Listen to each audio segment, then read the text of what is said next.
चला तर मग काय झालं की त्याने असा विचार केला की आता आपण पहिलं डोक्याकडून गेलो तर केस तुडवले जाईल, आता आपण काय करू, पायाकडून जाऊ.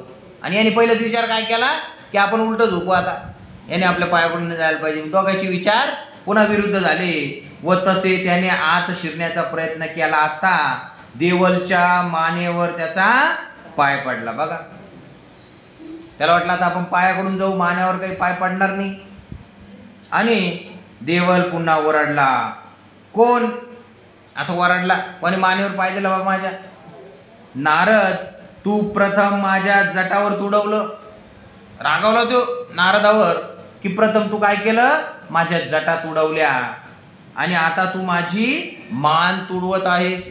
बघा, मागच्या जन्मातलं सांगू लागले भगवान बुद्ध एक कथा.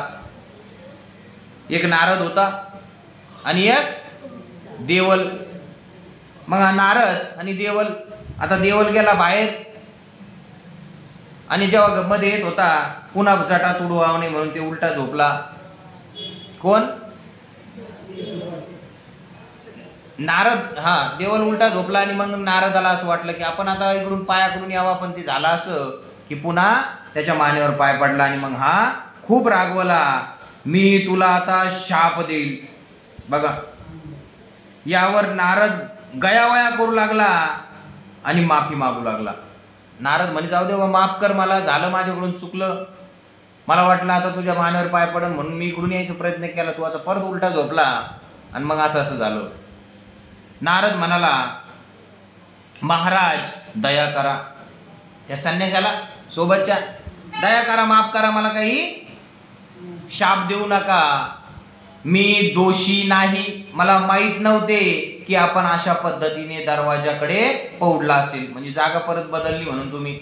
जेव्हा मी आत आलो तेव्हा मी विचार केला होता की पहिल्यांदा मी तुमच्या जटावर पाय ठेवून आपणास दुखवले, त्यावेळी मी तसे करणार नाही म्हणून मी पायाकडून जाण्याचा प्रयत्न केला, परंतु आपल्या मानेवर चुकून पाय पडले.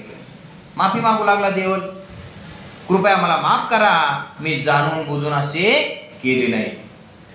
त्यावर देवल ओरडला, चूक म्हणजे चूक तपस्व्या, चूक, मी तुला शाप देईल. आता तू रागवलेला होता, पहिलेही रागवला नंतरही रागवला. म्हणाला चूक तपस्व्या, चूक म्हणजे तू चुकी केली, आता मी तुला शापच देणार आहे. व नारदाचे कुठल्याही विनंतीकडे लक्ष न देता त्यांनी शाप दिला. पण लगेच शाप दिला त्याने.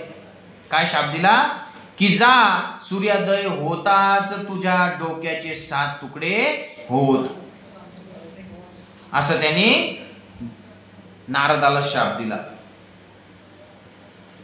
आणि मग मात्र हा शाप उलटण्याची क्षमता नारदाने, म्हणजे देवलनी शाप दिला नारदाला, परंतु नारदाकडेही ती शाप उलटायची क्षमता होती, ध्यानातून त्यांनी प्राप्त केलेली होती. त्याला देवलची दया आली. आता देवलनी शाप दिला, पण याच्याकडे तेवढी विद्या होती की त्याला दिलेला शाप तो पलटला. मग आता त्याच्यावर पलटला तो शाप. हाच आता सूर्योदयाच्या पहिलं याचेच डोक्याचे तुकडे होणार होते. देवल उगीच मरू नये असं नारदाला वाटलं, दया आली त्याला. त्याला माहित नसेल माझं ज्ञान किती म्हणून, हे मला शाप द्यायला गेला पण आता उलटला, त्याच्याच अंगावर गेला तो. देवल उगीच मरू नये म्हणून वाराणसीच्या राजाला मध्यस्थी करून देवलला माफी मागण्याचे सांगितले. वाराणसीचा जो राजा होता त्याला बोलून घेतलं की तू याला समजून सांग, माफी मागायचं सांग. माफी मागितली त्याचा शाप उतरल, अन्यथा याला शापामुळे त्याचे डोक्याचे तुकडे होतील.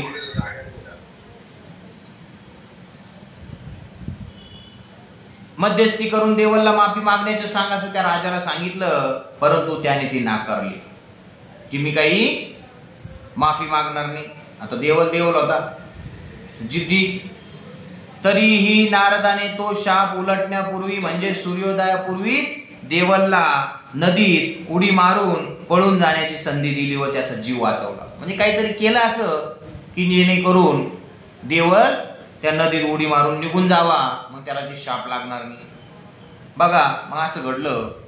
बुद्ध असे सांगत असताना त्यांनी आठवण करून दिली की भिक्षूंनो, त्यावेळी वाराणसीचा राजा कोण होता बरं? तर दुसरा तिसरा कोणी नाही, तर तिथला राजा जो होता तो कोण होता? आनंद. आनंद हा राजा होता तिथला वाराणसीचा. त्याच्यानंतर आणि हा देवल हा कोण होता, तर देवल हा तिस्स होता. म्हणजे या जन्मात जो माझा मावस भाऊ म्हणून आला तो तिस्स माझा मावस भाऊ देवल होता. आणि नारद म्हणजे कोण होता, तर दुसरा तिसरा कोणी नाही, मी स्वतः नारद म्हणून होतो बघा. आणि हा तिस्स त्यावेळी सुद्धा असाच दुराग्रही होता.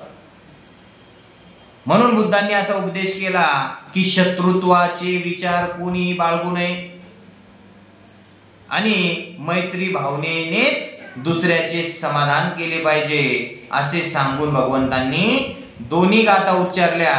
तर काय होती गाथेचा अर्थ, की दुसऱ्याने मला मारले, दुसऱ्याने मला हरवले, लुटले, शिवी दिली, अपमान केला, असे जेव्हा मनुष्य विचार करतो तेव्हा त्याची वैर कधीच संपत नाही मरेपर्यंत.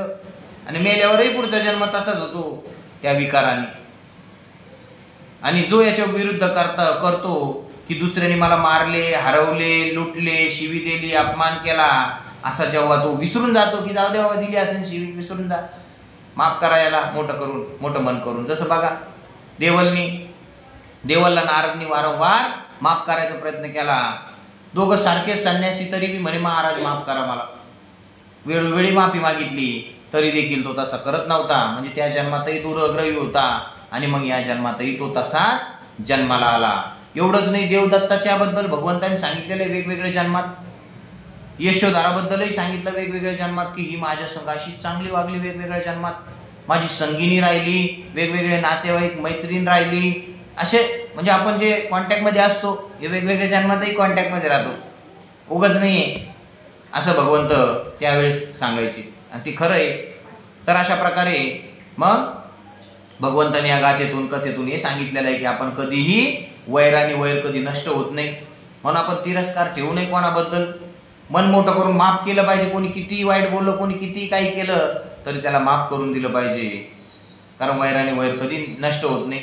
आपण त्याला पाहिलं मग आता दुःख वाटते, एकमेक रागवत राहतो, मग आपले वाईट परिणाम आपल्याला भोगावं लागतात, आपलंच बिघडून जातं. आपल्या घरातले नातेवाईक आपल्याशी आपल्या चिडचिड स्वभावामुळे वैतागून जातात.